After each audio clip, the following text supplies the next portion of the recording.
Après la certification ISO 9001 version 2015, pour des normes internationales de management de qualité, l'amélioration continue, l'implication du personnel, l'aviation togolaise reçoit encore des coups de pouce de l'Assemblée nationale. En plénière mardi 1er octobre, les députés de l'Assemblée nationale ont procédé à l'adoption de 3 projets de loi relatifs à la sécurité et à la sûreté du transport et services aériens.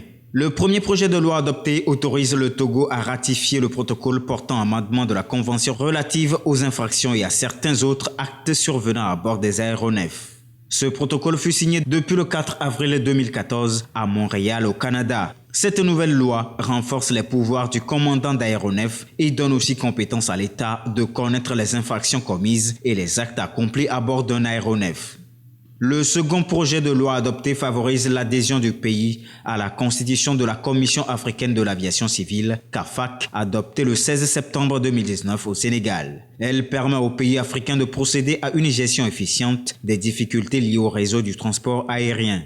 Quant au dernier projet de loi, il donne feu vert à la ratification de l'accord entre le gouvernement togolais et celui de l'Arabie Saoudite relatif aux services aériens signé le 24 février 2019.